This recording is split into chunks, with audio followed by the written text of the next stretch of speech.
or gasoline.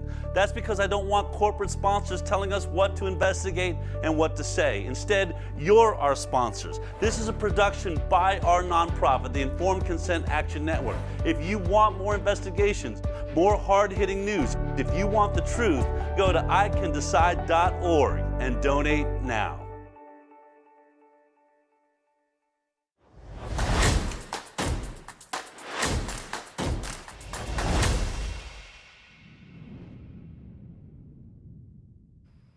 Good morning, good afternoon, good evening. Wherever you are out there in that world, it's time to step out onto the Highwire. Welcome, everybody.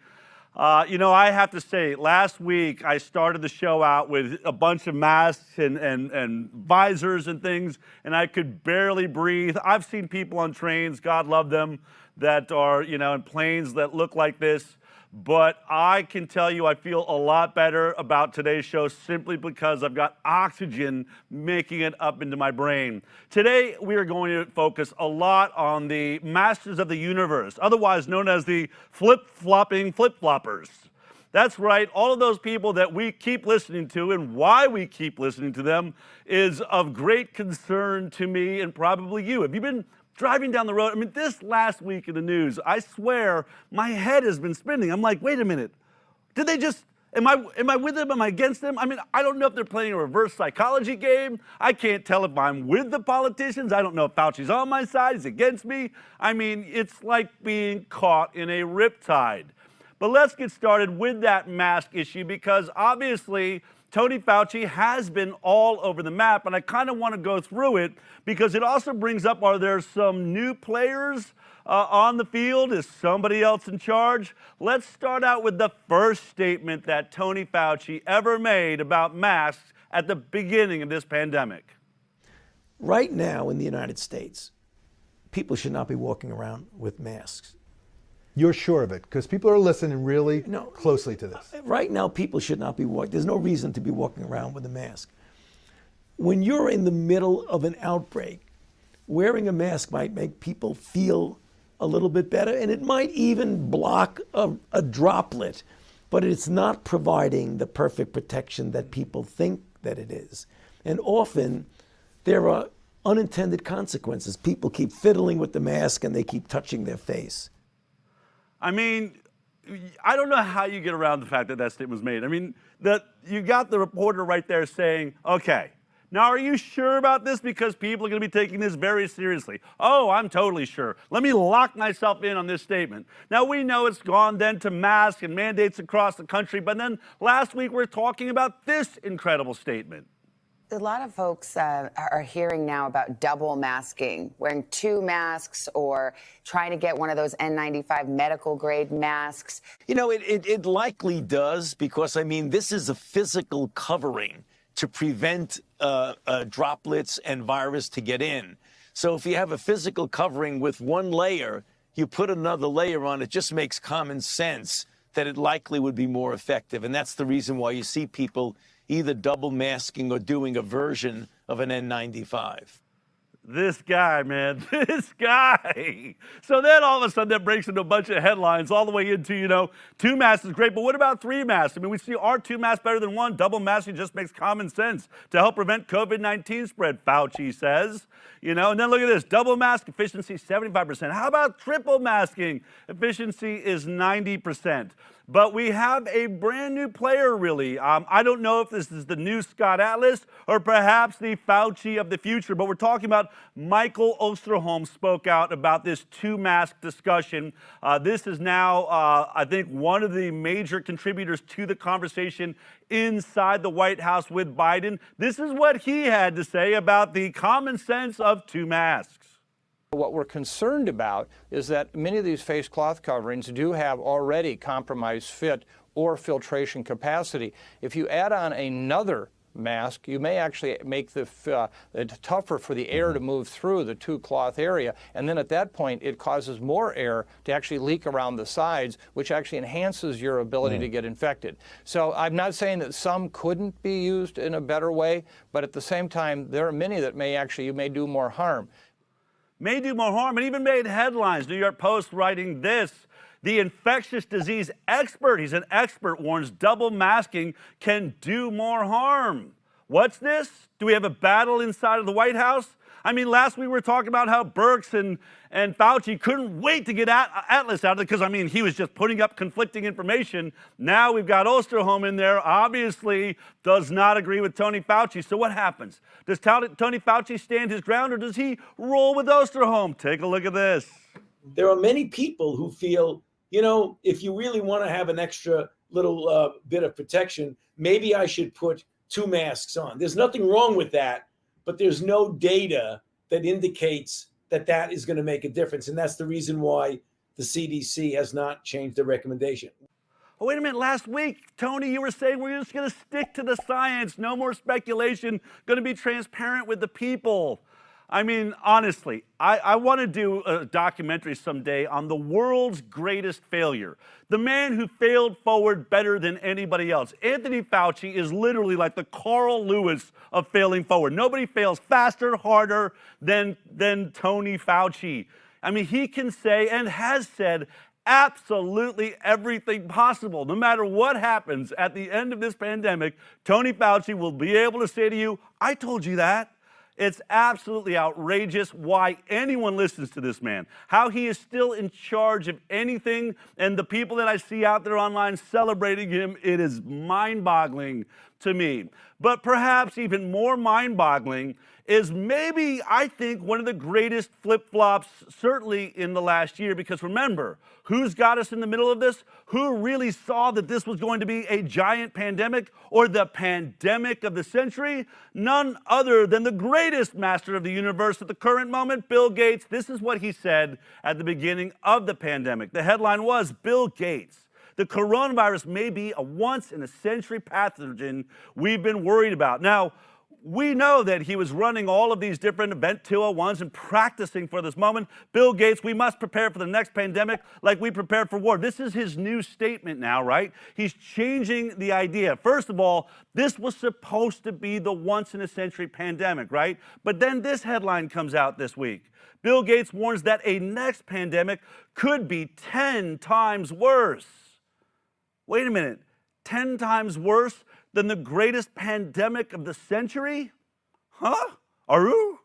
That doesn't make any sense to me. And I hope it doesn't make any sense to you, because it really only means, I think, what? One of two things. Either that this was the pandemic of the century, and now we're going to prepare and start running war games on the pandemic of the millennium. I don't know. I mean, whatever's going on. But it really says to me, I think, that this did not turn out to be the pandemic we were expecting. Which means, wait a minute, if this was the pandemic of the century, and we, locked everything down and shut down our schools and destroyed our jobs and are wearing 2 to 3 to 5 masks everywhere we go, but something worse is on the horizon, I have to ask myself, and remember, what did we talk about last week? That the current, when we look at the stats, over 28 million people currently infected in the world, but 99.6% of them are experiencing what is considered a mild condition, and only 0.4%, less than half of 1%, are having a serious or critical experience with this. Certainly that cannot be the once-in-a-century virus that Bill Gates was so excited about. I had to really correct a lot of language that wanted to come out of my mouth there. Sorry about that. But now we move on and we think, oh my God, it could get worse. Or the real question is, did we go too far? Was any of this necessary if you were dead wrong? If the 0.4% clearly was not the once in a century, now you're saying, look, well, you know what it was? It's a little bit like, this has been a test of the emergency broadcast system. This was only a test. Should this have been a real pandemic, you would have had to mask down, destroy your job. Go, lock down your schools, lock down your restaurants, make sure that your economy totally crashes through the floor. People start committing suicide and drinking incessantly. But again, this was only a test. We now have to prepare for war. The virus that's going to be 10 times as great as what we've just experienced. Now, I think Bill Gates probably is a hypochondriac, as far as I can tell. And he loves telling us all to lock down the world. But if you're going to lock down the world, can you imagine doing it at Bill Gates' house? I mean, look at this thing, seriously.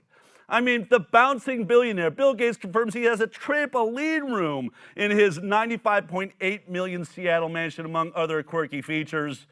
You know, if I had to lock down, I suppose I could make it work there. And just in case it gets a little stuffy, how about a trip out on your little sailboat yacht worth $600 million? I guess if that's how you're going to live, then it's not so bad to lock down the world. He's flip-flopping. I think this pandemic has not panned out to what he wanted. And instead, now we find ourselves in a crazy, crazy moment where I can't tell, are they trying to backpedal away from how dangerous this was? Because remember, all the politicians in America we were listening to were terrified. This was something we were not just going to lock down, we were going to arrest you. Take a look at what they were saying. The public has to be responsible. Stay at home. When I issued the stay-at-home order, it wasn't, it would be nice if you did. It is a mandate. Stay at home. If you're a non-essential worker, stay at home. Now we have a challenge. We see a rise in cases in certain parts of our city, and we have to get ahead of this. We have to bring everything to bear we can. We have to be tough about it. Listen, those young people that are still out there on the beaches thinking this is a party, time to grow up. You know, time to wake up. Time to recognize it's not just about the old folks, it's about your impact on their lives. Don't be selfish. This is how it's going to be. We will shut you down, we will cite you, and if we need to, we will arrest you and we will take you to jail. Period. There should be nothing unambiguous about that. Don't make us treat you like a criminal. Nothing ambiguous about it. We're going to treat you like a criminal because this thing is deadly. We're going to shut it down. We find you kids on the beach, we're coming after you, man. That's where we're at. But then suddenly this week, we started talking about this last week, but I'm going to get really deep into this school issue because now, all of a sudden, Lightfoot and these people are out there trying to say, we've got to open up the schools. We've got to open up the schools. What? So now we're not going to arrest you if you're walking to the school? We're not going to arrest you if you're hanging out in the school? What about right after it? I mean, it's crazy. Listen to this. The week of Monday, December 7th, New York City public schools will begin to reopen. Our school positivity rate is amazingly low. Even in communities that have higher spread, we're seeing much, much lower infection rates in schools. It's almost a universal statement that the school is the safest place to be in the community. I want to improve our efforts to get everybody moving in a similar direction to be back on track across the spectrum by early spring. A safe solution is absolutely possible. When we talk about safe, we mean rooted in the data and the science of this disease that ensures the safety and protection of our students, our teachers, our school staff, and the entire CPS community. I mean, I was just listening to the radio as I was driving in here, and we're seeing headlines that teachers' unions are really pushing back. They're terrified. Teachers' union, MCPS, pushback on Hogan's push to reopen schools. As schools work on reopening, teachers' unions push back. I was even listening to the news as I came in, and a question was asked, I think, of one of the politicians, and the politician says, these teachers just got to buck up and deal. And they said, well, why do you think it is that they're really pushing back at opening the schools? And they said, you know, unrealistic fear, unreasonable fear. Unreasonable fear? You instilled it into them, you freaks. Every one of these news agencies has been beating on everybody in America. Be terrified, be terrified, be terrified. It's killing everybody. It's like Ebola. Oh my God, we're all going to die. And now suddenly life was like, oh, hey, there's a safe way to open up. So safe, in fact, that listen to what the new head of the CDC, again, another new player, Rochelle Walensky, had to say about it. I want to be very clear about schools, which is, yes, ACIP has put teachers in the 1B category, the category of essential workers. But I also want to be clear that there is increasing data to suggest that schools can safely reopen, and that safe reopening does not suggest that teachers need to be vaccinated in order to reopen safely. So safe, you don't even need to be vaccinated with an experimental vaccine that hasn't been properly safety tested. Obviously, here at the Highwire, we are really excited to hear all of this news. Like I said, I don't know if it's a joke. I'm a little bit worried about sinking my teeth into it, because I assure you, I will be mind blown if in the next 7 days, next Thursday, I'm not reporting to you that Walensky there has retracted her statement about not needing a vaccination. I find that astounding, because if a teacher that the ACIP at the CDC said sits in that high-risk group in schools, if they don't need a vaccine, then who does? By the way, I'm not promoting vaccines. I'm just saying, do you realize how many people in the country right now are listening to the news going, wait a minute, teachers don't need this vaccine, that they can work with their kids? I mean, my only concern was my kids coming home from school, and schools don't even need vaccines. Wait, what's going on? What is going to happen to this dialogue? I mean, they are all over the map. This is everything we could ever dreamed, right? Because what we always dreamed was for the world to recognize that the Highwire's been right the whole damn time. How right were we? Well, we weren't alone. Remember, there was a political leader of the United States of America that was saying this all the way back in July. Let's open the schools, please. Open. I'm sorry, that was June, not July. But we started reporting on all of the science that was talking about how safe schools were. Not last week, not 2 weeks ago. We didn't beat them by a month. I'm talking all the way back in August. This was what we said to you on the Highwire. There are valid studies, extensive study done in Germany, over 2,000 kids and teachers, that showed very little evidence that kids get this illness. When they do, they have mild or no symptoms, and almost no evidence that these kids are passing it on to adult teachers. This is garbage media, and this is garbage science, and we need to stop scaring people. It is low risk for kids to go back into school relative to COVID. It is higher risk for kids to go into school based on influenza and a whole host of other things that we put up with on a regular basis. Let's open up the schools already. Come on, enough of this garbage, fear-mongering, media hysteria. We've had enough. Yes, protect the most vulnerable. Absolutely, it's a deadly virus if you're in a high-risk group. But for the young and the healthy, it's no more deadly than seasonal influenza. So stop scaring the public unnecessarily. August 13, folks, that's when you heard on the Highwire, and Dr. Jeffrey Barkey has been fighting to hold on to his license ever since he made that statement, which Cuomo is now finally admitting and Lightfoot's admitting. Look, all the science shows, because we was showing it last year. We never needed to be locked down. We never needed to keep our kids out of school coming into this school year, but they didn't listen. They didn't care. They had an election to win.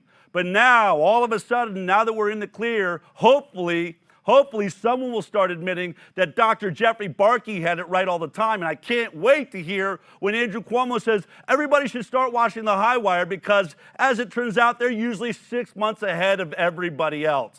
Yeah, right. That's going to happen.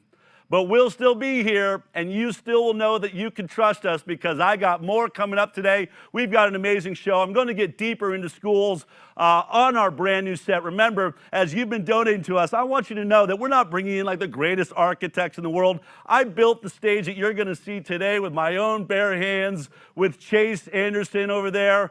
We did this thing together. And now, today will be the first time I get to sit Dr. Paul Thomas down to talk about schools and the health of our children. But first, it's time for the Jackson Report.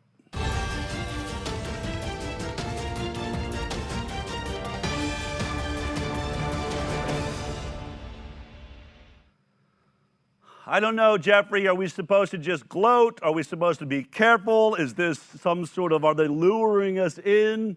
But it's amazing, isn't it, how much the news is shifting in the direction that we've been for almost an entire year now.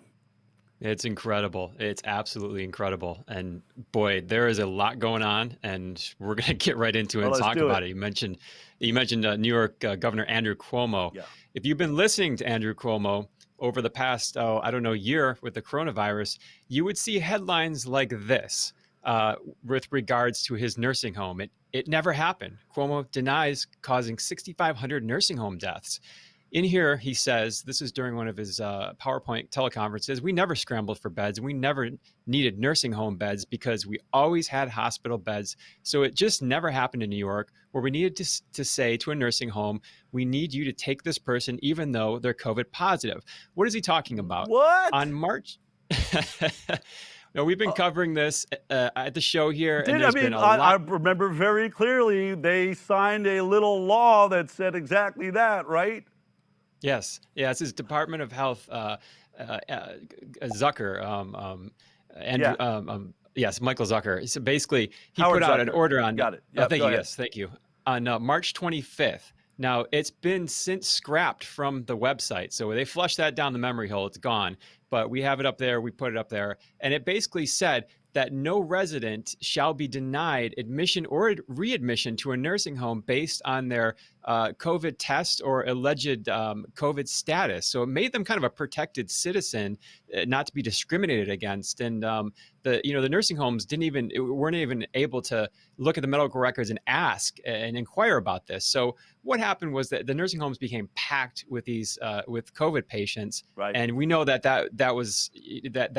the nursing home we is lit a basically match and we threw it into a dry grass field. I mean, we talked about this when it was happening. The one place everyone in the world knew, after watching China that came first, after watching Italy that came second, before we were really going to dive into this thing, whatever it is, the one thing that I would admit, the one place that this pandemic even existed was inside nursing homes. People over the age of 65 that have other comorbidities, whether it's heart disease, COPD, diabetes,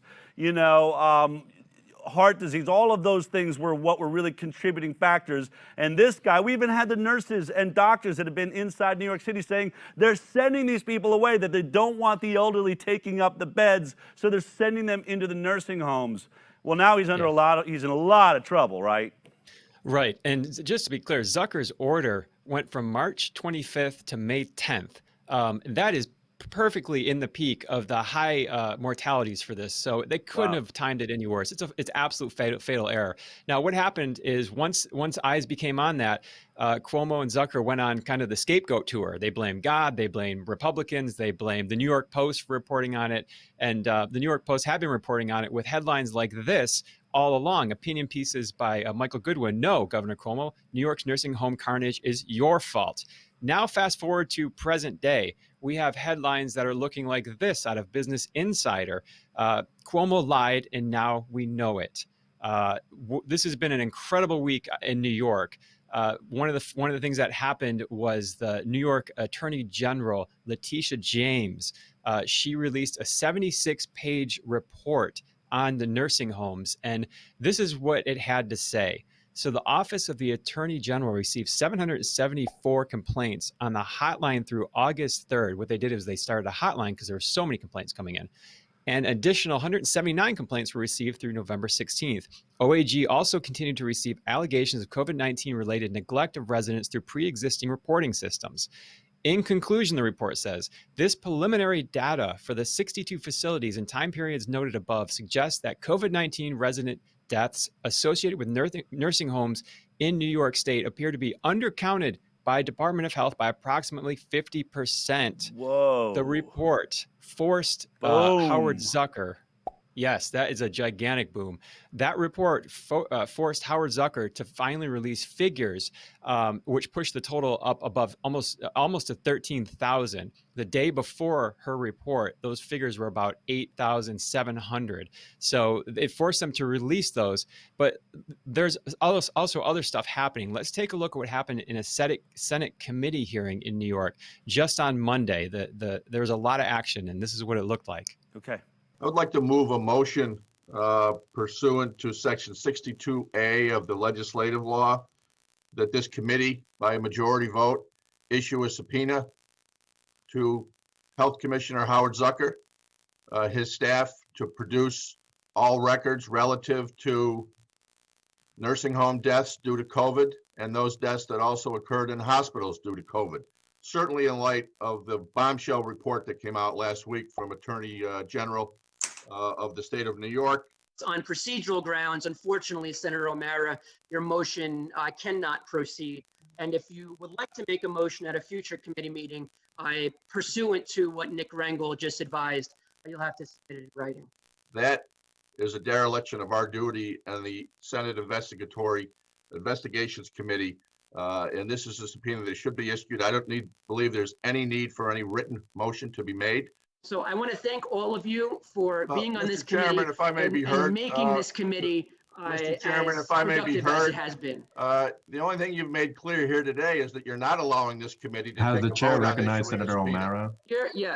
You're not recognized, Senator O'Mara. You have said your piece. So you have so tried now to bully this committee into your idea of a political ambush. It's not going to happen. You now know the process. I understand you have not issued subpoenas in the past, but you now know the process. And at the next committee meeting, if you'd like a new motion, you're able to submit that motion in accordance with our rules. I mean, just in case there's any doubt that the children are in charge, what is that guy, like in 6th grade? Was that in the middle? His name's James Scopus in the center there, cutting the microphone, telling this guy we're not going to have this conversation. Boy, it's amazing. It's terrifying. I have seen better discussions in, the lunchroom in 6th graders than what we're seeing there.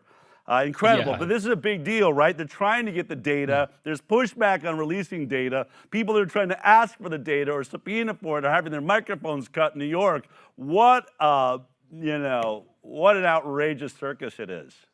Right, and because of a procedural hiccup, there's a lot on the line there. But just coincidentally, a 6-month legal case had ended just yesterday, and this is breaking news from yesterday. A New York Supreme Court, Cuomo Health Department, illegally withheld COVID nursing home death toll. Judge in Albany Supreme Court Justice Kimberly O'Connor ordered the release of those files, all of the raw data, in response to a Freedom of Information Act request that's been held up for 6 months by the Department of Health. She ordered that to be released within 5 days. So the Department of Health can still kind of drag their feet on this, but this is, I mean, everybody's looking at this thing now, and they have now 4 days to release this information. So hopefully by the beginning of next week, we'll have something to report on. It's absolutely outrageous. And I know we reported on the fact that I think Andrew Cuomo won several awards, including an Emmy Award. New York Governor Andrew M. Cuomo to receive 2020 International Emmy at Founders Award. Andrew Cuomo got an Emmy for literally just showing up, is what this article had to say. It's astounding to think that anybody was celebrating the work this guy did, but an Emmy. I mean, I've just been trying to figure it out, like wrap my head around it. I mean, because, I know why I won an Emmy Award, because it says it right here on the award. I don't know if you can read this right there, but it basically says 2009 to 2010 Daytime Entertainment Emmy Awards, Outstanding Talk Show, Informative, The Doctors Syndicated. Right there, that's why I won an Emmy Award for having one of the best talk shows, being a part of one of the best talk shows. Of course, all the producers took home this beautiful Emmy. It was a great moment, but I'm just dying to know what is written on Andrew Cuomo's Emmy. I mean, what does it say right here on his Emmy? Best PowerPoint slide presentations of all times? Or did it say, best cover-up in the history of New York?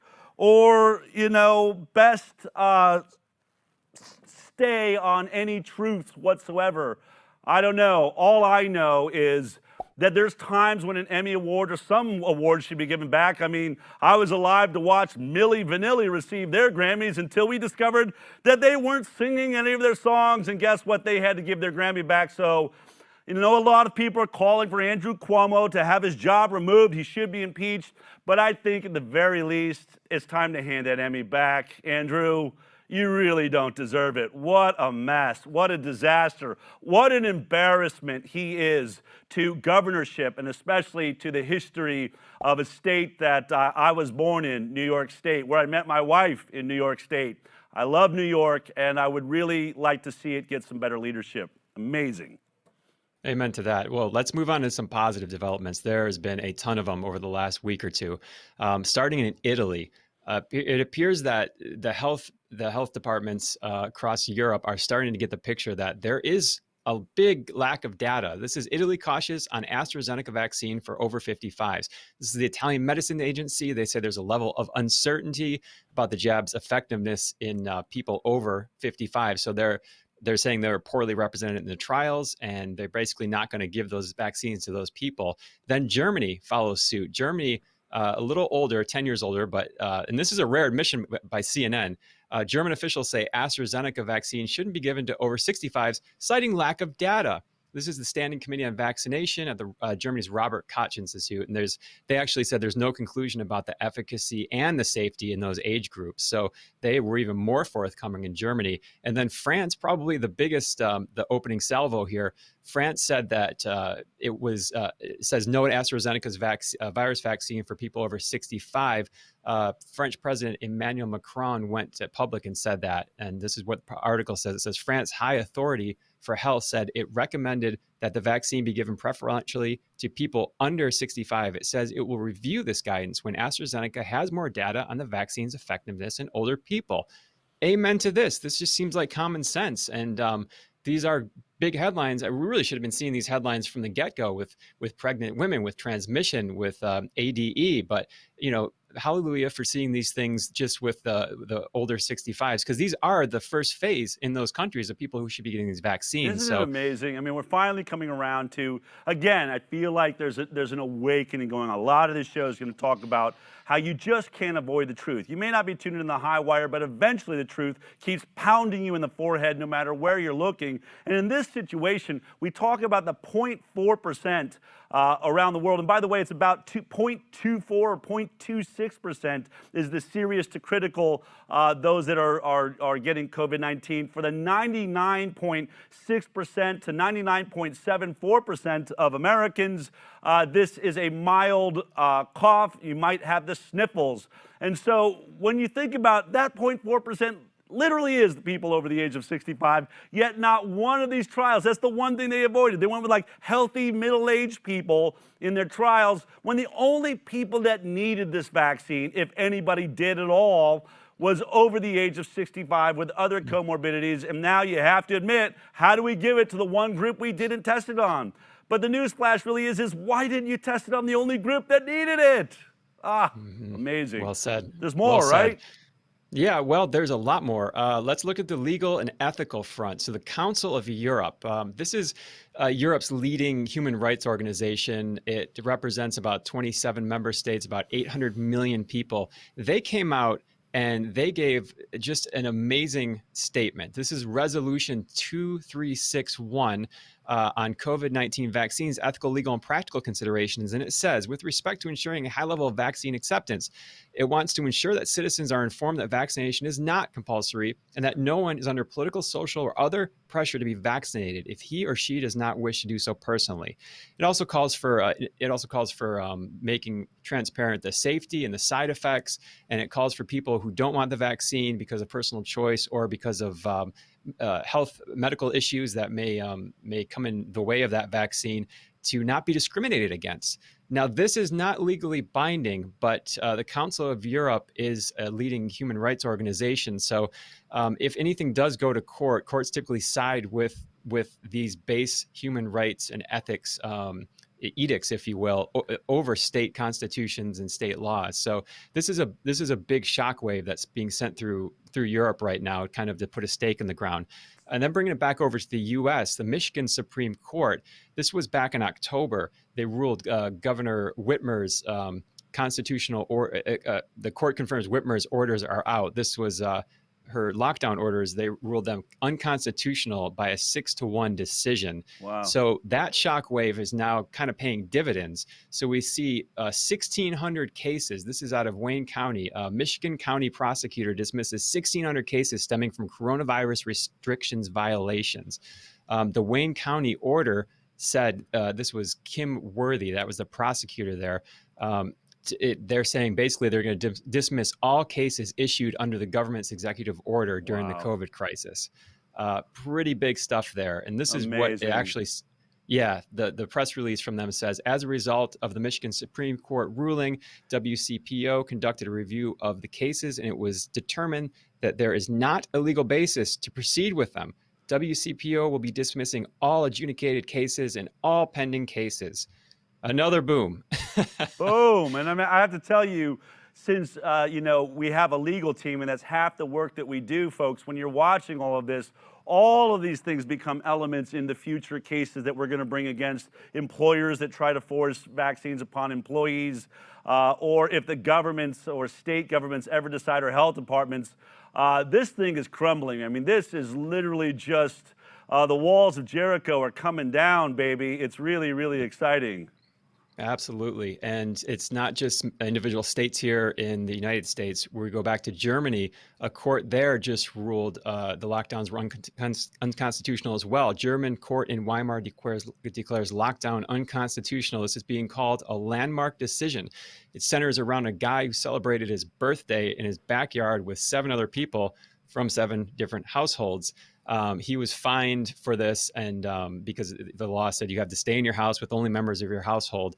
But let's take a look at what this said, basically. Part of the judgment, it said, in relation, now this was translated, by the way, from German, in relation to the present case, the following results. In general, the ban on contact is a serious encroachment on civil rights. It belongs to the fundamental freedoms of people in a free society that they can agree with which people, provided their willingness, and among which circumstances he comes into contact. The free encounter of people among one another to the undifferent purposes is at the same time the elementary basis of society. That is gigantic. And this case also looked at a lot of the official statistics and the official numbers coming out of Germany that were supposedly giving the reasons for the lockdowns, and said there was no reason. The government acted out of its jurisdiction because the numbers did not constitute what would be considered an emergency pandemic. It's amazing when I think about this, and every week we keep watching these videos of police officers breaking into people's apartments in England and Germany and Europe, all around, dragging them out for maybe singing in their backyard, was a video I saw this week, or being clubbed in the streets. It really makes me wonder if, you know, somewhere out there in the future we're going to see another Nuremberg trial of all of these police officers and peoples that did incredible harm to human beings based on illegitimate laws and illegal laws. That means what they were doing is illegal.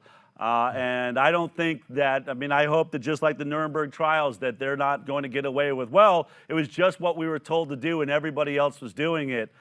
These are amazing, amazing moments. And for everybody out there, I know, you know, one of the things that I really, you know, take pride in is when I meet you out there, when I'm speaking at different capitals, you're all coming up and saying, I really love the Highwire, because there's always a sense of hope. This is why I have a sense of hope. Some of these things, we know they're going to happen. We see the writing on the wall, but we can't talk about it. A lot of it we predicted months ago, but now you're seeing it. You're seeing what happens. Truth cannot be, you know, hidden. It cannot be. It's too bright a light, and I'm telling you, we're going to see more and more of this. It's going to be more and more of a battle, because for every action, there's an equal and opposite reaction. But boy, should we all be celebrating this week around the world at the amount of eyes and, you know, and courtrooms that are opening up, and political offices that are having to move in our direction. It's really, really exciting stuff, Jeffrey. Right. And one of the key factors is really people making their voices heard, like the Attorney General in New York. They kicked off that case because so many people were complaining about the conditions in the nursing homes. And a real quick hit before we go on to the next stories.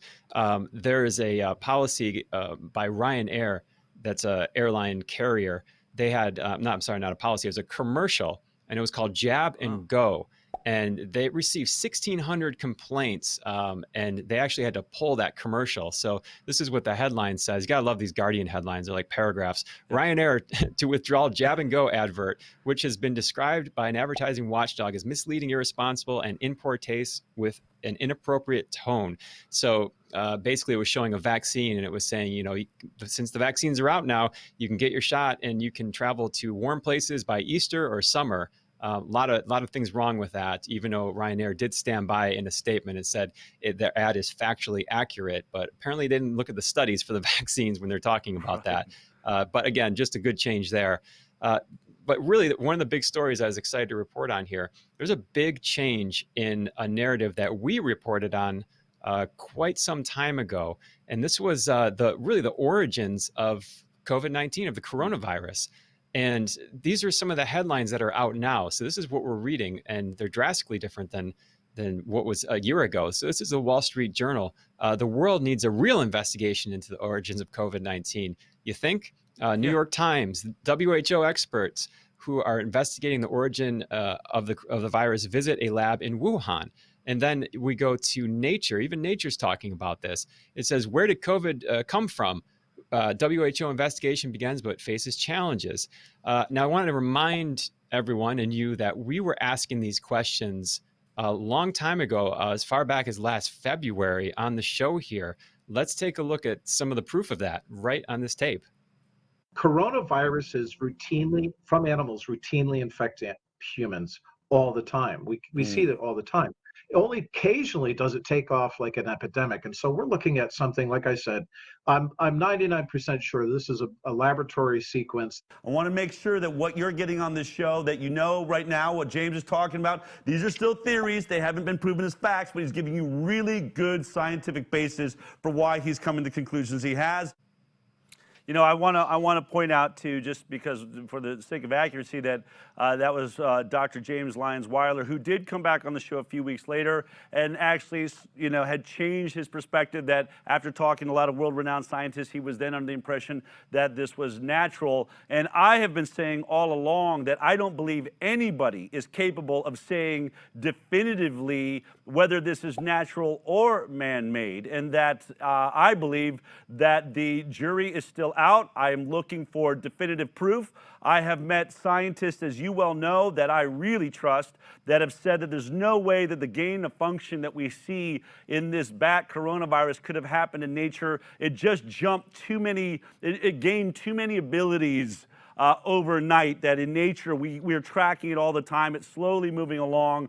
But what's amazing is, and I know you know this, we used to be able to use a company called PR Newswire for our breaking headlines. And after James Lyons-Weiler's statement, we put out a PR Newswire headline that said, did the internet news program, the Highwire with Bigtree, break the coronavirus code? Of course, we were talking about there seemed to be an insert or P shuttle. That's what James Lyons-Weiler brought up. And we asked the question. We weren't making a definitive statement, but what we're saying is there's clear anomalies with this coronavirus. We're stating it. Why is nobody else? Well, AP picked it up, but we were immediately told by PR Newswire, you're going to lose, we're going to shut you down if you continue to put out headlines like that are factually inaccurate. And really, we watched this shutdown, and what I really thought was shocking was how quickly, you know, all of the mainstream media said, anybody that says that this is a lab-created or man-made virus, that's just a conspiracy theory. It's been proven to be natural. I'm like, what are you talking about? First of all, you know how hard that would be to prove either way, and how within a couple of days are they suddenly definitively making this statement? And sure enough, now we are seeing that some of those very players that made definitive statements about this being a natural virus are now flip-flopping on this, aren't they? That's right. And we had that video pulled down from YouTube. So YouTube just fired that thing right off our channel, and subsequently, months later, our channel was removed. That was the beginning of the end, actually. That was the first time they really came at us. How dare you suggest that this vaccine could somehow be created in a lab? Right. And, you know, fast forward to now, a year later, basically, you have people like Bill Maher openly talking about this on a basically a comedian show on HBO. Take a look at this one. We've heard a lot recently about the fact that maybe the virus did start in a lab. Let's talk about that. The fact that there is this lab, I think it's the only one in the world quite like it, in Wuhan, where it started. It would almost be a conspiracy theory to think it didn't start in a lab. You would think. Right?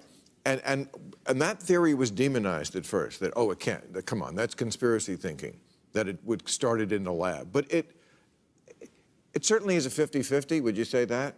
Oh, it's far more likely than that. As a matter of fact, I said, I think in June, that the chances that it came from the lab looked to me to be about 90%. Okay. So this was never a conspiracy theory. In fact, that term is simply used to make it go away. It's an obvious hypothesis that is in need of testing, and we are only now, a year in, getting to the point where we can discuss it out loud without being stigmatized. A big part of the problem, of course, is that we are so politicized, we're so polarized and partisan now as a country that if the wrong guy proposed this to begin with, and for half the country it was the wrong guy, then the rest of the country says, no way, no how, we're going to call that a conspiracy theory, and we're never going to revisit it. And the fact is that's not how science works. That is not science. You need to say, I've got a pattern, I'm going to make some observations, and I'm going to consider every possible explanation on the table. And did it leak from a lab? That was clearly from the beginning a possibility. Okay. You know, that whole idea, the wrong guy might have been telling the truth. I wonder how many things the wrong guy said that we will have to backtrack and get back to real science because we were so distracted by the messenger instead of the message. We literally killed the messenger. Effectively, we've killed the messenger. Okay, the messenger's gone. But now how do we regroup, right? How do we get back to real science? Because as you and I know, and everyone on our team, we've all been sitting down and saying, you know, there is a lot that makes it look like we have found the hand in the cookie jar here. How is it this could be natural under all of the circumstances? But I asked you this week, can you compile sort of how this story laid out and all the things we've been talking about in our meetings that still keep us really skeptical about the idea that this is natural? What did you find? What's the timeline on sort of how this story unfolded scientifically? Right, and there is some evidence of this. So this isn't, as they say, a conspiracy theory or something that can't even just be debated on a TV show or a channel. So in 2014, Fauci backed, this was his institute, Fauci backed controversial Wuhan lab with US dollars for risky coronavirus research. That's the National Institute for Allergy and Infectious Diseases. That's led by Fauci. He funded scientists at the Wuhan Institute of Virology and other institutions to work on what's called gain of function for bat coronaviruses. Gain of function is when they make it more transmissible to humans, basically to make the jump so it can infect humans. They gave $3.7 million for that research from 2014 to 2019. And then in 2019, they gave another $3.7 million, re-up that for 6 more years. Also in 2014, the U.S. halted the coronavirus research. So this is the headline from that. U.S. halts funding for new risky virus studies, calls for voluntary moratorium. They halted the gain of function research. They said researchers doing this type of research, they have to voluntarily stop it. Some did, most of them did, some didn't. For example, researchers in North Carolina, this was a paper that they published. They were doing those research, that stuff out of the University of North Carolina. A SARS-like cluster of circulating bat coronaviruses shows potential for human emergence. Looking into this paper, this is 2015, by the way. Here we examine the disease potential of a SARS-like virus, SHC014-CoV, which is currently circulating in Chinese horseshoe bat populations. Using the SARS-CoV reverse genetic system, we generated and characterized a chimeric virus expressing the spike of bat coronavirus SHC014 and a mouse-adapted SARS-CoV backbone. This is the interesting part because you're not supposed to be doing these studies. Right, so and this is a year after it's been banned in America. We're now in November of 2015. Correct. So it looks like they had a special pass. So in that study, it says these studies were initiated before the U.S. government deliberate process research funding pause on selected gain of function research involving influenza, MERS, and SARS viruses. This paper has been reviewed by the funding agency, the NIH. Continuation of these studies were requested, and this has been approved by the NIH. Very interesting. NIH. It always comes back to Fauci. Always comes back to Fauci. Of course it does. Yeah.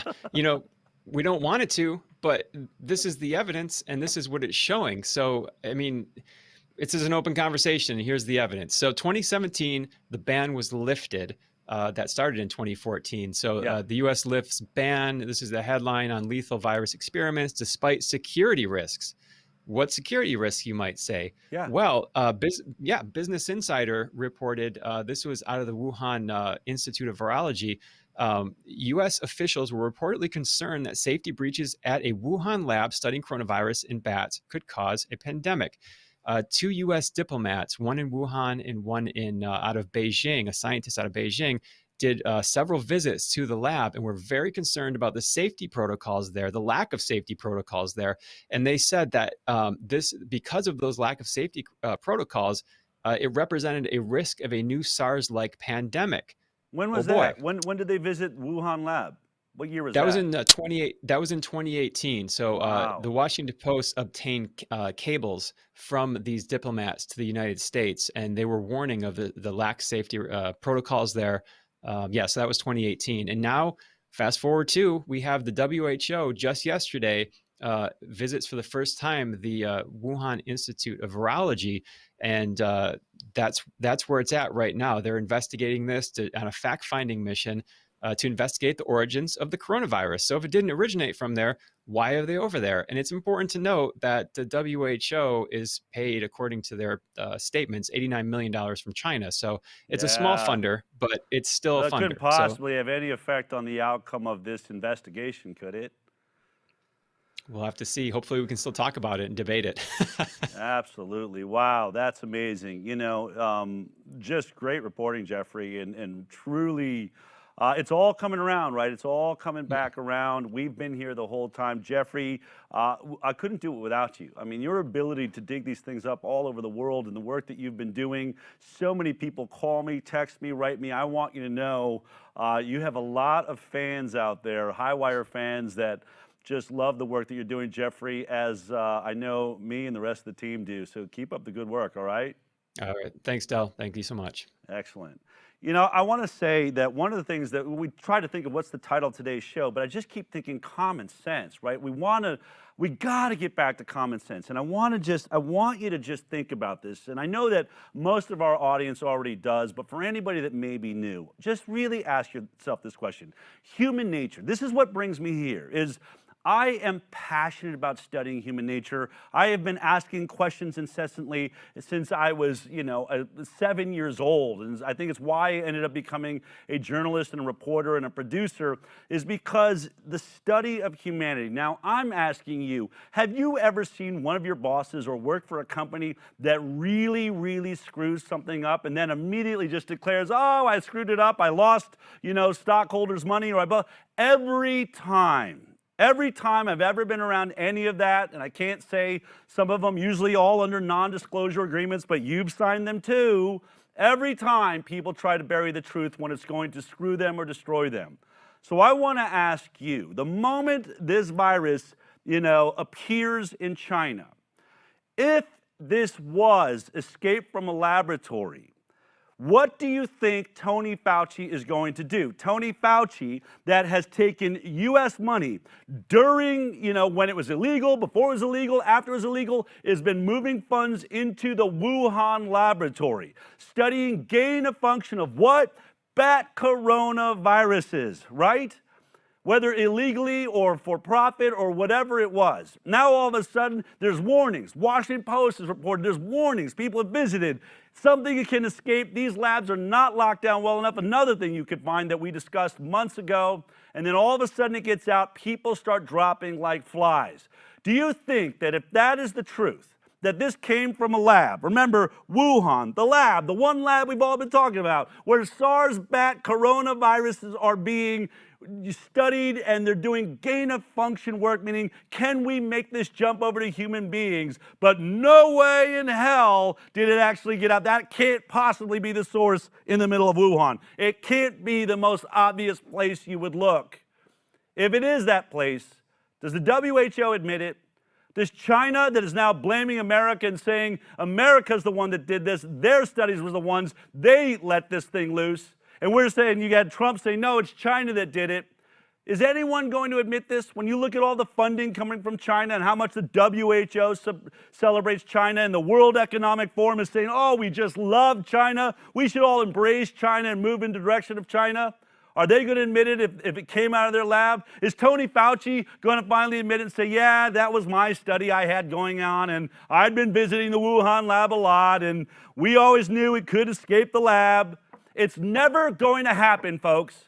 It's never going to happen because Tony Fauci loses his job immediately. And every one of the scientists at the NIH that worked on this and worked with Tony, they go down. They go down for what, you know, if they're going to talk about the millions of people that died and sold us on how afraid of this we should be, they can't back that away. So now they're responsible. They're responsible for having broken the law when we said it's illegal to do gain of functions, but they kept doing it.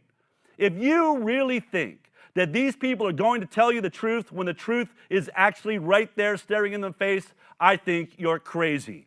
I've never seen it in humanity, and I've especially never seen it from people that failed their way all the way to the top.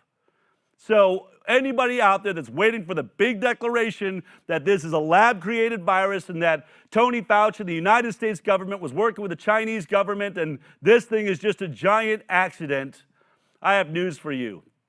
I doubt we're going to hear it, which means I'm going to be skeptical probably until the day I die. All right, moving on. You know, I told you I wanted to get deeper into this giant flip-flop around schools. We've been talking about the science for months, but I really want to get deeper into it with Dr. Paul Thomas, who has one of the largest practices that has vaccinated, semi-vaccinated, and totally unvaccinated children. Who better to discuss how we move forward, what it is going to mean for our children, whether they're constantly masked, whether they ever get back in school. There's no one better. He's coming right up. But first, this is what this insanity looks like in your news. Teachers in some cities and their labor unions, they are pushing back big time. They say it's still not safe enough for everyone to return to school buildings. There's a lot of trepidation, we recognize that, a lot of anxiety about going back into the classroom. Schools closed is a national emergency. We are seeing the devastating costs just pile on top of each other. Parents say their kids are paying the price. He can't get the lesson. He doesn't see his friends. So it's just not working. We'll also do everything we can to keep our educators and students safe, to safely reopen a majority of our K-8 schools by the end of the first 100 days. Many teachers across the country say it's still not safe to teach in person. They're seeing people, their friends, their fellow teachers die. Parents yearning for their kids to return to the classroom, getting a sliver of hope from the Centers for Disease Control. Leaders of the COVID response team at the CDC concluding school-related cases of COVID-19 have been reported, but there has been little evidence that schools have contributed meaningfully to increased community transmission. The CTU said returning to school is not safe, especially for those who haven't gotten their COVID-19 vaccine. Vaccination of teachers is not a prerequisite for safe reopening of schools. The very health of our nation is at stake. Well, clearly there is a huge debate now going on across this country. Some of the debate amongst people we were surprised by that really want to try and get our children back into schools. Some teachers' unions pushing back, others fighting for it. So when it comes to our children's health in a school setting and teachers, what better person to talk to about that than the world's greatest pediatrician, of course, Paul Thomas, joining me. Dr. Paul. Thank you, Del. Oh, it's great having you here. Great being back on your set. So there's this issue of should we let kids go back to school? Yeah, I mean, that's what I think is everyone is struggling with. And here on the Highwire, we have been saying that we thought from the beginning kids could be in school. I mean, from very early on, most of the, even looking at China, kids weren't being affected, right? Kids were not really the spreaders. They weren't the ones getting sick. Yep. But from a pediatrician's point of view, have you looked into this? Sure, I have. And you're absolutely right. We now have the information, we have the data that kids do fine with COVID. First of all, they're not getting very sick. And secondly, when they do get it, they get over it quite quickly. Almost no deaths at all. I mean, it's not a danger for children. There's a reason for that. Children are uniquely strong in their innate immune system. That's that inborn immune system that they have. And I think they've been exposed to the other coronaviruses, so they have a little cross protection there as well. Well, I was going to ask you that. I mean, when I remember when my daughter was the last child I had that was going through preschool, And, you know, it feels like a petri dish because she's coming home. She has the sniffles. I have the sniffles. My wife you're just constantly, you know, working through these illnesses. So as kids, you know, genuinely are they sharing a lot more viruses and load? And does that lead to more protection or cross immunity or well, I think we're pretty certain it does lead to greater cross immunity. And this happens with the flu, for example, because those strains change. We know coronaviruses change. We're already learning about new strains of COVID, right? Right. So having had other exposures is probably somewhat protective. We think of it in layman's terms of exercising the immune system. Mm-hmm. That being said, I mean, parents who take care of their kids at home and don't send them to daycare, we know that those kids are less sick. They're just not in that petri dish, right? And they end up doing okay. So, but back to your question, should we send kids back to school in this world of the COVID pandemic? Yeah. The journal Pediatrics, which is the main journal we pediatricians read, just published this last month a great study out of North Carolina. So they looked at the school year, this school year, starting in August, almost 100,000 kids going back to school with in-person education. Mm-hmm. They did follow the three guidelines of hand washing, mask wearing, and social distancing, right? So there was that implemented, but I mean, they're in school, right? And kids are going to be around, they're going to share their germs. And what they found was in the community of those 100,000 kids and teachers, there were about 700 and some COVID positive infections. There were only 32 that were school acquired and none from children to adults. So I think there's this fear from the adults especially. I don't want to go back to school. I could die. Right. Well, here's what I would tell you. If you're a teacher, if you are high risk, obviously be careful. Maybe you're going to wear the N95 and a face shield, right? So that you're protecting yourself. Or if you're just petrified and you're super high risk, maybe right near retirement with a lot of underlying conditions, maybe you're the one that does the online work, because there's still going to be people who need online work. But for everybody else, you can absolutely go back to school. It appears to be very safe, and that was the conclusion of this large group of pediatricians that published this recent article. So, you know, this concern, and it was for a while, was that the children are the super spreaders. Right? And we're getting away from that, right? And I don't know whether there's an agenda behind that or not. But one of the things I find is curious is there's this discussion now that the flu has disappeared or that there's less, you know, illness. What are you seeing in your practice? Are we seeing, is this season, is this flu season, this coronavirus, is this winter upper respiratory condition season any different than other ones you've seen? Well, let me first touch on that super spreader concept, and I'll come back to the flu. All right. In my practice of over 10,000 patients, we've had 4 cases of COVID positive kids. None walked through my door. They went to urgent cares and got better with mild symptoms. I've had a handful of parents who got it from a trip to Mexico. Okay. None of their children got it. I've had not a single parent get COVID from their child. Wow. And that sort of fits, I mean, we're not saying it can't happen, but they're just not doing that. Kids are not the super spreaders. It would have shown up in that data out of North Carolina.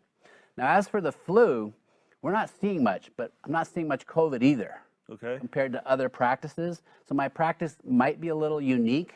Okay. I have a highly, it's different in how people vaccinate. So, you know, I was on your show earlier with the vaccine-friendly plan, and I would say 95 to 99% of my patients follow a modified vaccine schedule. Okay.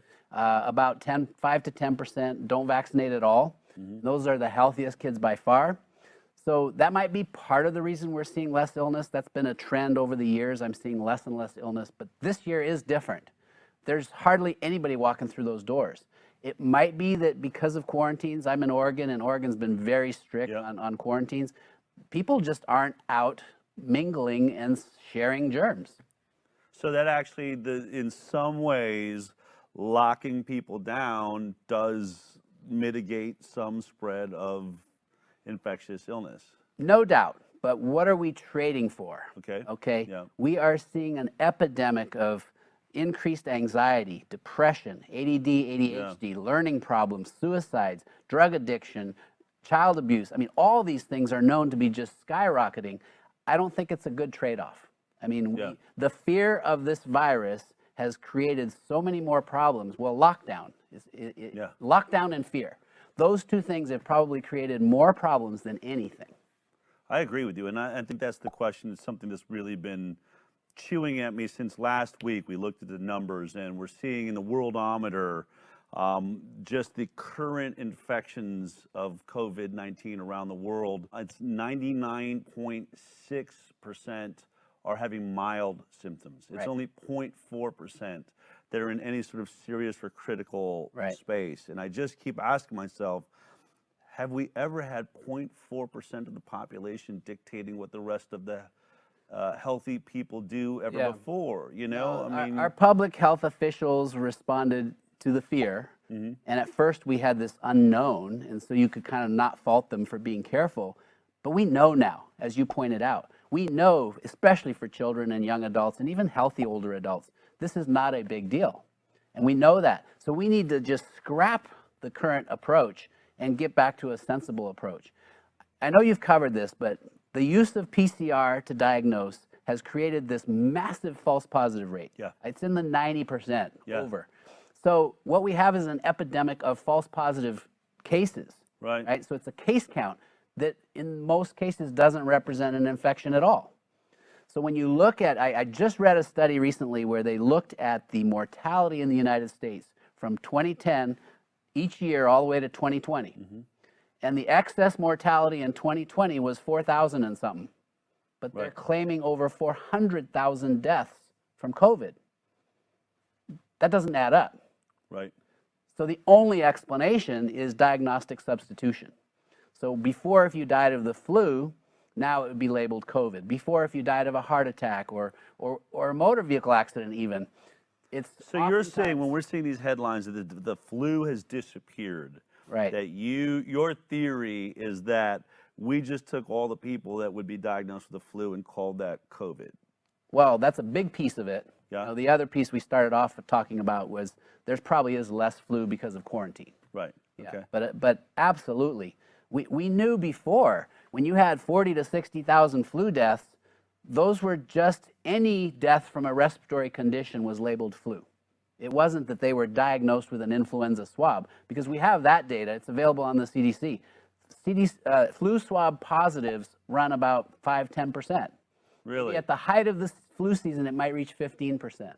Which means that even at 15%, you've got what, 85% of what's being diagnosed as flu is not flu. So it's sort of what we do see, this assumption, like they said on the death certificates. If you assume it's COVID, just call it COVID. Exactly. So that's actually, I thought that was a new perspective in medicine that's been going on for a long time. Well, it's definitely been going on with relation to the flu, and now it's just, they've expanded the extent to which that's happening for the COVID beyond what's even imaginable, right? And there's financial incentives that cause this sort of distortion of the data, and that's what makes it difficult. I mean, people are motivated by money, and if you're a hospital and you can make 10 times as much when that person has COVID as a diagnosis, you think you're going to put that on the diagnosis?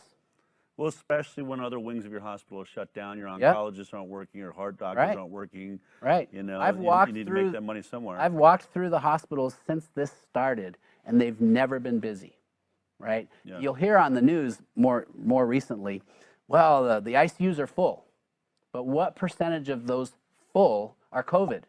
5 or 10%, if.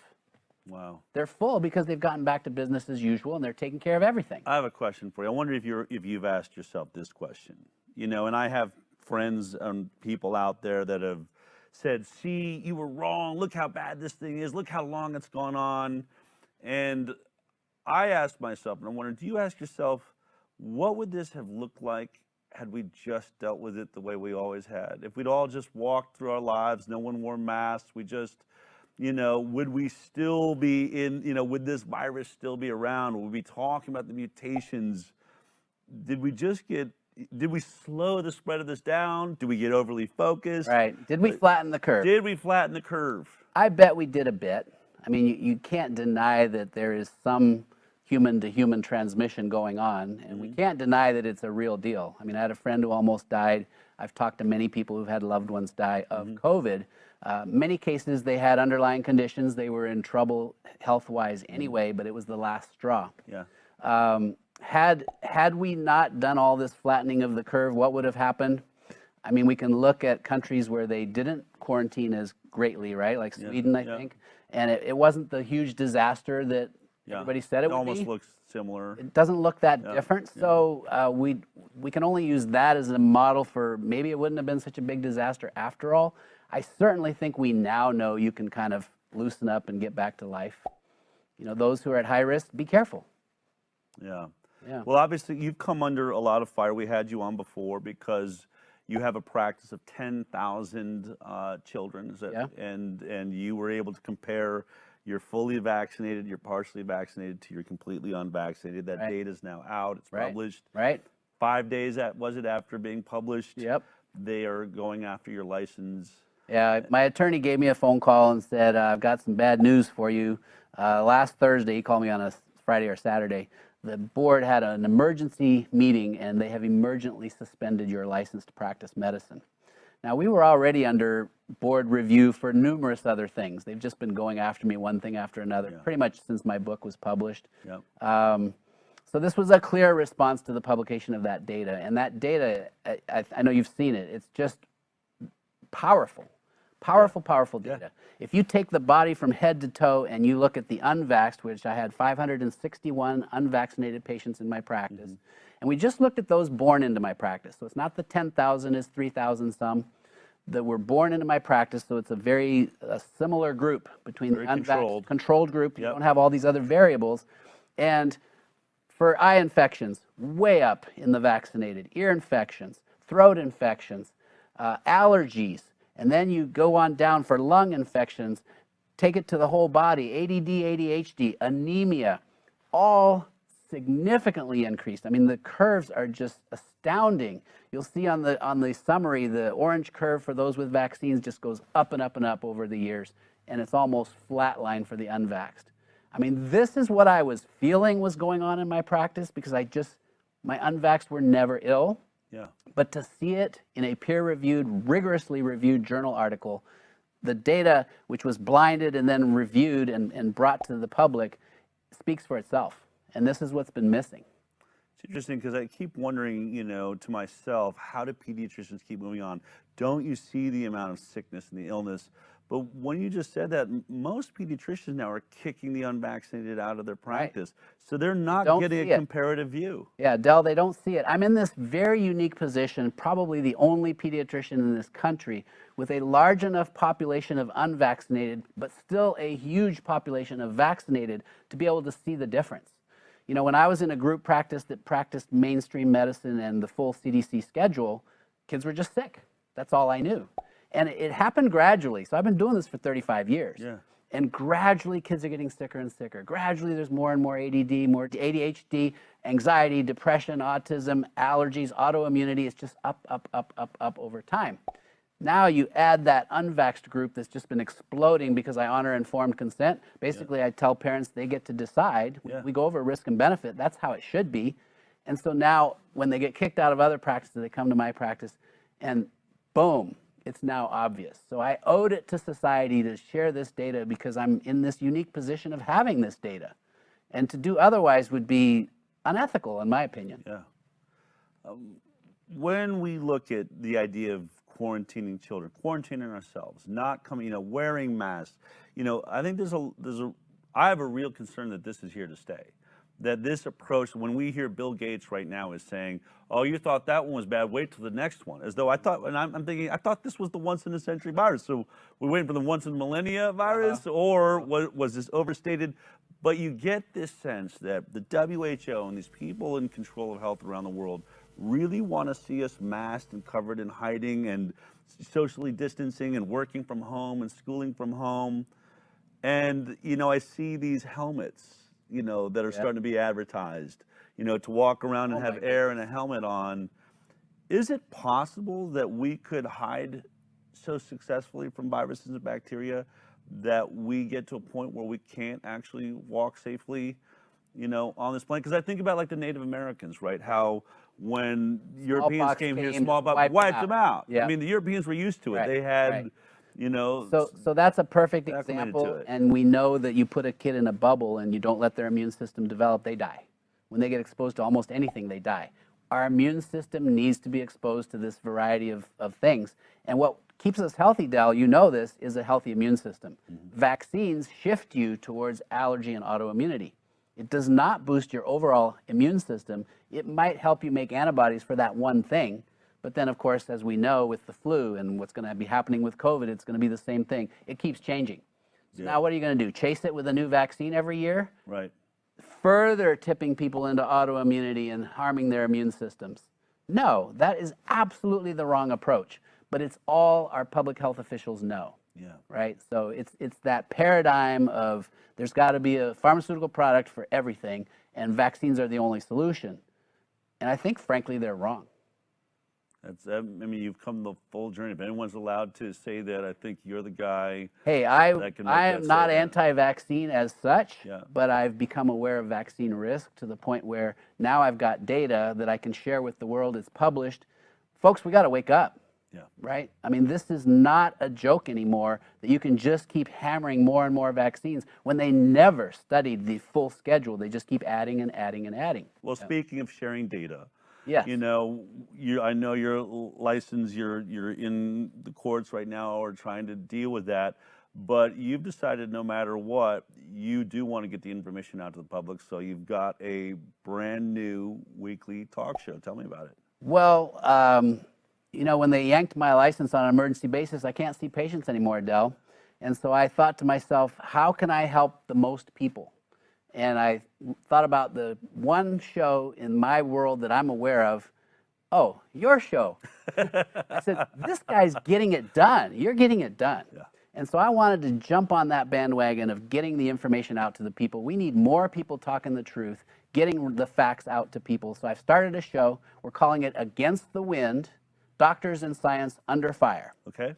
And our goal is to highlight each week science that's not getting the press it needs, doctors and scientists who are under fire, censorship, vaccine injury cases, and update you on the news. Somewhat similar to what you do, but I'll be bringing a doctor's perspective on this. That's fantastic. And we start next week, so it's doctorsandscience.com. Go sign up. So Doctors and Science. And the full word, yep. And science.com. That's going to be our website. Okay. And you can sign up for the show there. You can sign up to help and support that show. Great. We're planning to help make a difference. All right. Well, I know that you've been working out some kinks, and my understanding is we have a clip, so let's take a look at this. Could it be our health freedom is truly under fire? This data is mind-blowing, and you are not hearing it on the local news. I consider myself a very informed citizen, and that's what we all need to be. Kids just seem to be getting sicker and sicker. More asthma, more eczema, more ADD, ADHD. What is going on? Welcome to Jack Linesweiler, a good friend of mine who has been instrumental in helping me get the data from my practice out to the world. What we found was the more vaccines they had received, the more office visits that they required for asthma, allergy, allergic rhinitis, sinusitis. He was doing fine until those vaccines, and after that, never again met his milestones. He stopped talking. He lost every bit of eye contact. And by 2 years old, he was diagnosed with autism. That story that you just shared is the same story I hear literally hundreds of times. If you look at the data, we found zero ADHD in the unvaccinated. You don't have to be a statistician to put a level of significance on that. It's shocking. It really is shocking. Yeah. We're sharing this story, folks, with you so that you can do different, right? You can make a different decision. Together, we stand united for health freedom.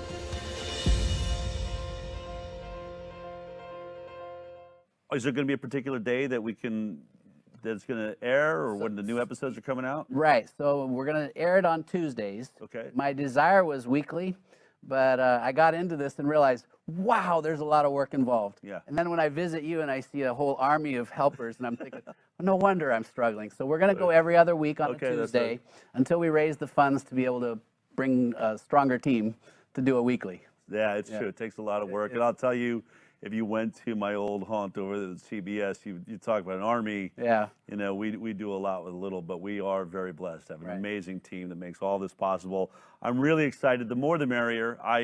You know, we're going to support you every way we know how. Any way we can help that show look as good as it can, because, you know, we all have got to lift up our voices. I think we all reach different people from different perspectives. Yeah. You are so brilliant at discussing these issues, and you know, from a doctor's perspective, but bringing it into a space we can trust and understand. So I'm really looking forward to it. Thank you, Del. I mean, the point is we want people informed so they can make good choices, right? And informed consent and medical freedom is sort of that truth and that understanding that everybody needs to reach, so that you're not just following orders from a public health official who's taking care of maybe the masses, but not you. Right? As a parent, you want to take care of your kid. As an individual, you want to take care of yourself. Yeah.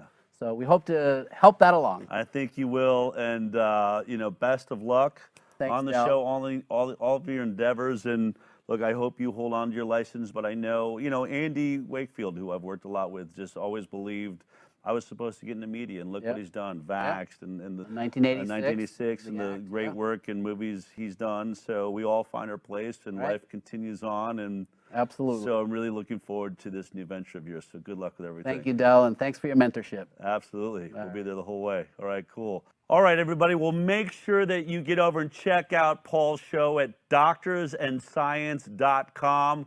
Let's support him and help make that show everything it can be. You know, the more we get this information out there, the more places we can send our friends and family to get good information, the better. I also want to take this moment for those of you out there that have stopped me. I've been stopped all over the country as I've traveled around saying, can I still get a brick for the high road? Well, the truth is that road will be being put in right outside of our studio here at the end of this month. So there's really just a couple more weeks, and we got Valentine's coming up here. So it might be a great gift to give someone a brick on the high road. If you don't know what I'm talking about or have missed that discussion, then take a look at this.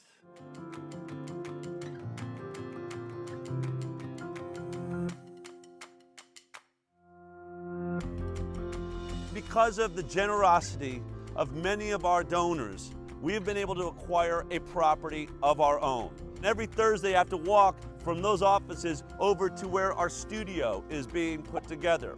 That road to the Highwire should be paved with the foundational principles of what we represent. I'm excited to present a bold and exciting way to involve you, to put your love, your heart, your passion, your faith into a place that will be here on this campus forever. We're offering you the opportunity to purchase one brick that will be a part of this road, the High Road. You can not only support our vital programs, but you can become a permanent fixture of the ICANN campus. For as little as $100, you can purchase a brick that you can personalize with a name, an inscription, or maybe even a vaccine-injured loved one in your family. It's going to take each and every one of us, brick by brick, building the future for our children and the world. To become part of this exciting project, go to iCanDecide.org and click on Buy a Brick.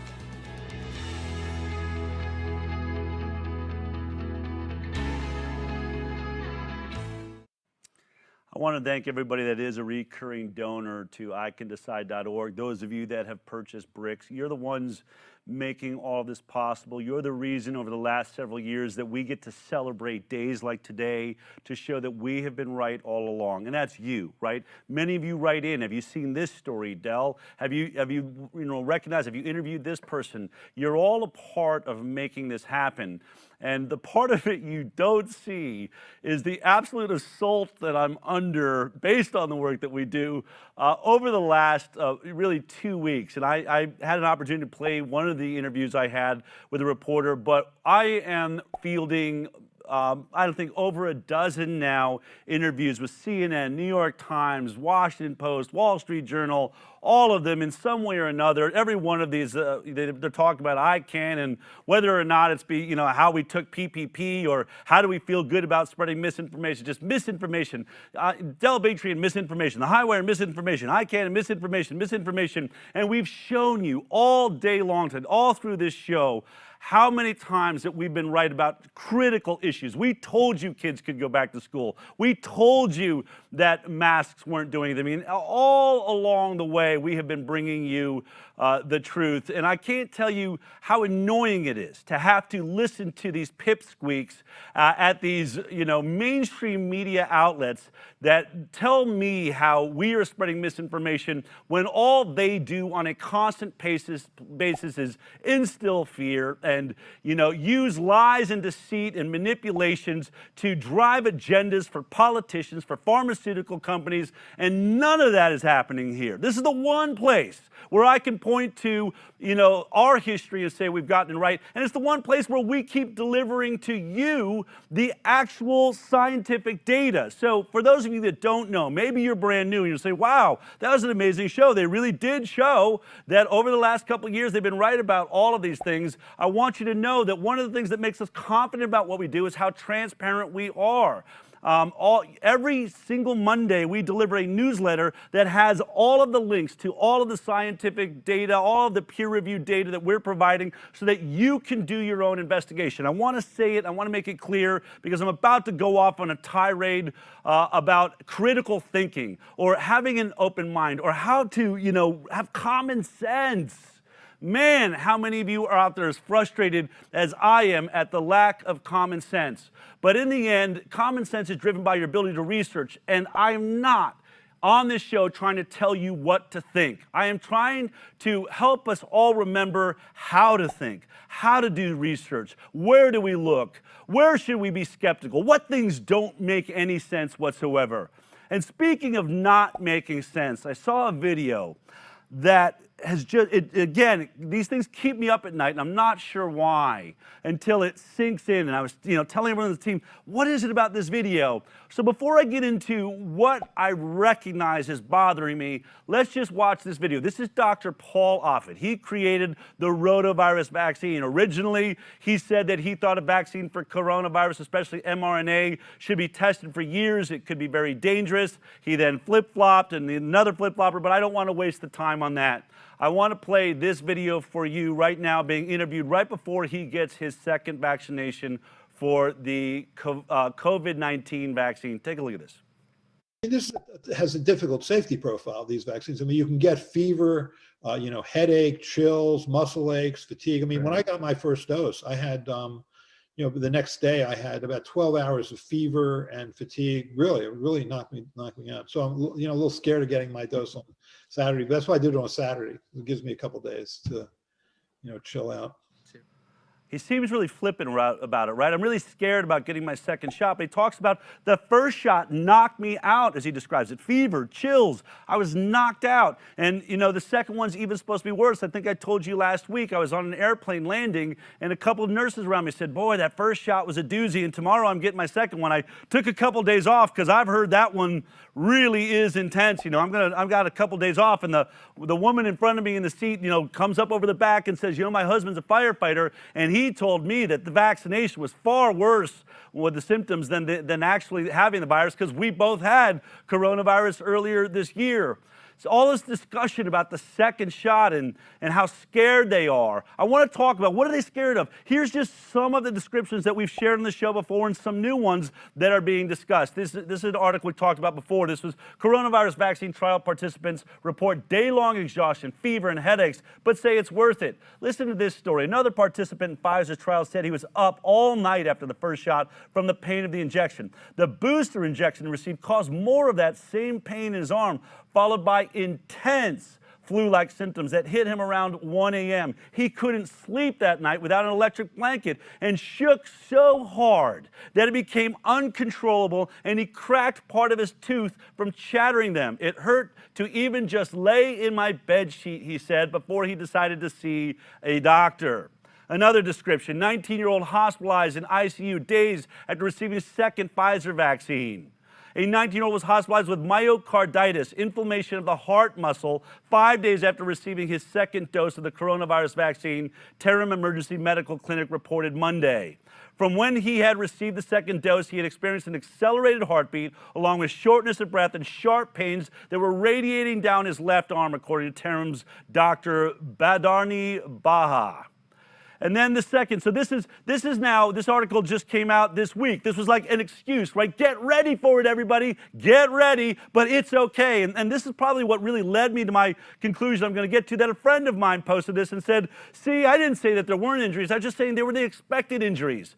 See this article. So he posted this article. Let's read this article. The second COVID-19, so let me hit the headline. Second COVID-19 shot is a rude awakening for immune cells.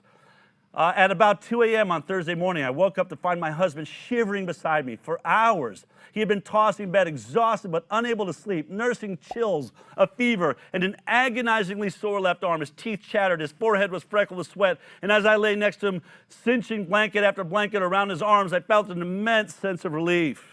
My husband had side effects after his first dose too, a headache, some fatigue, a touch of dizziness, all of which I can safely blame on his innate immune system. Those same innate responses returned for another round of inflammation after the second shot. They admit it.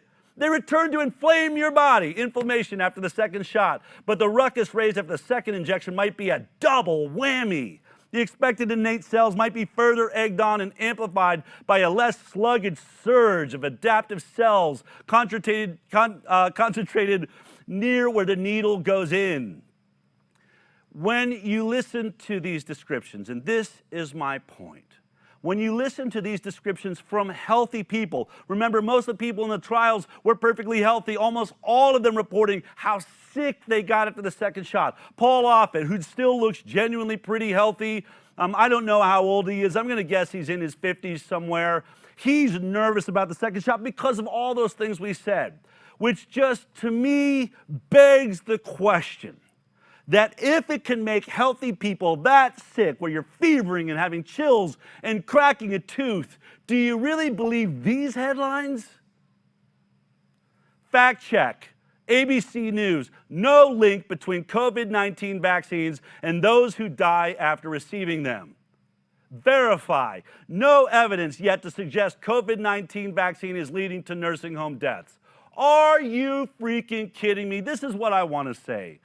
When we look at the current rate of this illness all over the world in Worldometer, I'm going to point this out. Remember, we're all under siege. We're shutting down because 0.4% of the world can't handle what the other 99.6% are experiencing as a cold. Literally sniffles. That's what 99.6% of us are having. But even sniffles for 0.4% of the population can be deadly. But a vaccine that is guaranteeing you to be far sicker than having the sniffles, to have fevers, to be cracking teeth, to have anaphylactic reactions, those couldn't possibly lead to death for what? For grandma? For someone over the age of, say, 75 or 80? One of your, that are frail, your parents that are frail? Are you telling me that something that is making everybody as sick as being described couldn't possibly take the elderly or those that are weak or those that have other autoimmune issues or disabilities, that it can't take them to death? Or had some underlying condition or heart problem we didn't know about, that as it turns out, shaking incessantly and cracking teeth was not so good on a pulmonary system that already had a problem? People, I'm just trying to get us to wake up. I'm just trying to say, can we be, it's so obvious. Look at some of the descriptions of the people that did die. The ones that were admitted in the paper, doctor's death after COVID vaccine is being investigated. Australia is seeking urgent advice from Norway after Pfizer vaccine deaths. COVID-19, Norway investigates 23 deaths in frail elderly patients after vaccination. Gloucester resident dies within hours of receiving Pfizer vaccine. Healthcare worker dies after second dose of COVID vaccine, investigations underway. Zook, 60, here it is, was an X-ray technologist. He knew about medicine at South Coast Global Medical Center in Santa Ana. A couple of hours later, he had an upset stomach and trouble breathing. By 3:30, it was so bad his colleagues at work walked him to the emergency room. I don't know what happened earlier that day. I don't know, a vaccination. By 4 a.m. Saturday, January 9th, Zook had gone code blue twice. It was snatched back from the brink of death. There was a third code blue in the afternoon. Later that day, Tim Zook died. Oh, but ABC and Fox will tell you no link to the vaccine. Do you see it? Come on. Is it really that hard to imagine that these side effects that everyone apparently is going to experience, probably after the first shot, but definitely after the second shot, could potentially lead to death in people that are weak or have some underlying condition they don't know about? Are we going to put up with this? Let's look at the VAERS data. These are just the data being reported right now in the United States of America, the Vaccine Adverse Events Reporting System. They're reporting 329 deaths that apparently could not have possibly have been linked to the vaccination, 722 hospitalizations, 2,000 urgent care visits, 1,219 office visits. But look at this, 126 cases of anaphylaxis, 102 Bell's palsy. Let's look at anaphylaxis, shall we? Can we talk about that? We already know that the headlines have said that anaphylaxis can be caused by this vaccine. Allergic reaction to COVID-19 vaccine found, but still rare. But we know they happen, right? We know you can experience anaphylaxis. We know for sure it will never lead to death, but we know it can cause anaphylaxis. Really? Can we look at the description of anaphylaxis? Anaphylaxis is a severe, potentially life-threatening allergic reaction.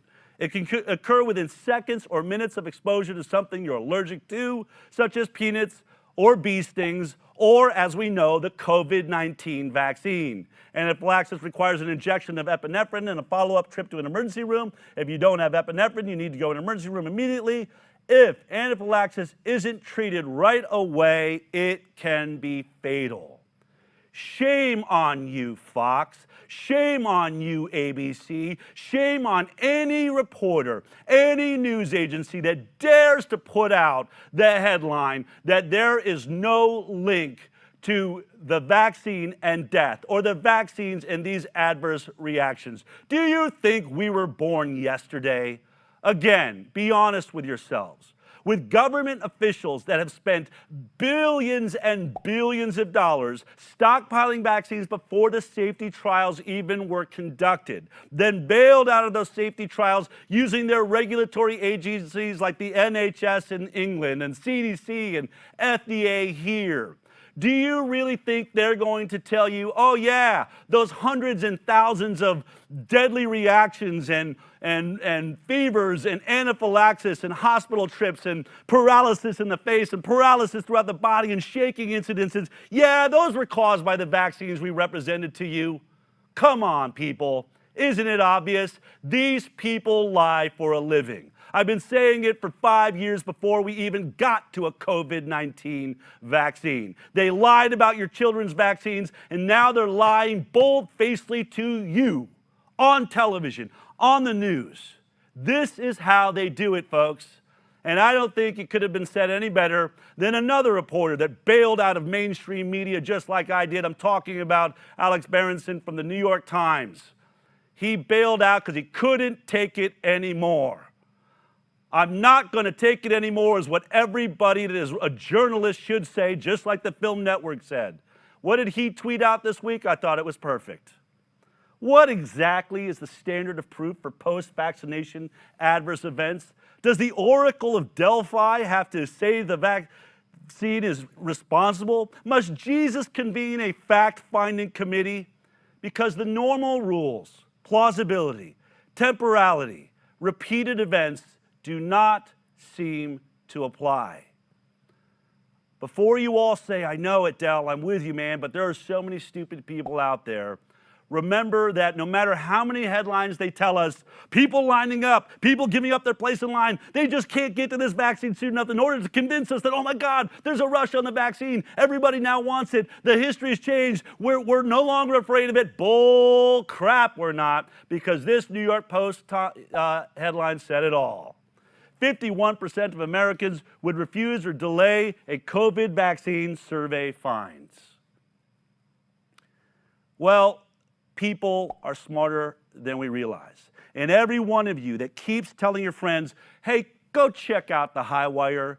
Get in there and check out this guy, Bigtree. He's got an international team of scientists. They're bringing the truth, and for some reason, they keep being right. And I don't know why, the MSNBC and the Rachel Maddows and the Sanjay Guptas and the Anderson Coopers and all the people that we normally trust, I don't know why they're not telling us the truth. All I know is I've been watching the Highwire, and they keep getting it right.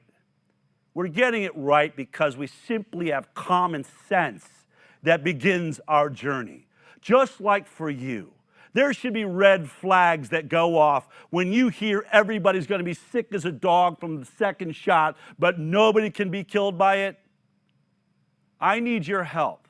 I need you to not only help us spread the message of the Highwire, but please, please start bringing your friends back to the trough of common sense.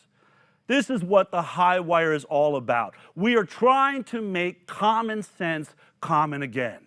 You know why people lie. You know what humanity does.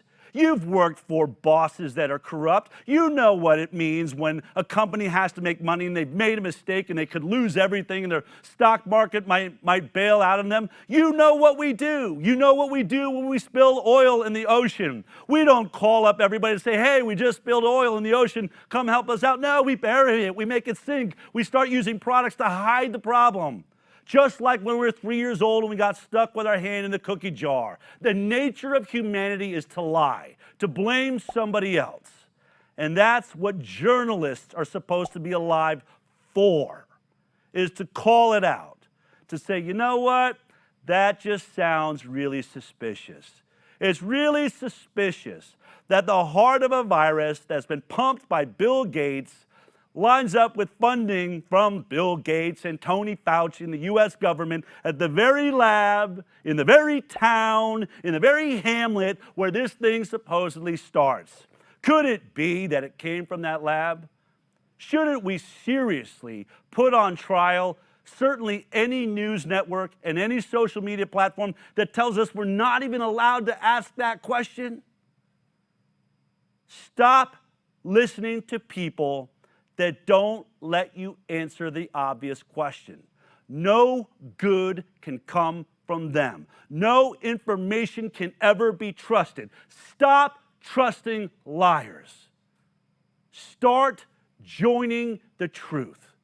Start using common sense. Enroll your friends in common sense and tell them that next week, on Thursday, the Highwire will be live. And you will hear the truth, and the truth will set you free, and you'll know it's the truth because deep down inside, it's right. I'll see you next week.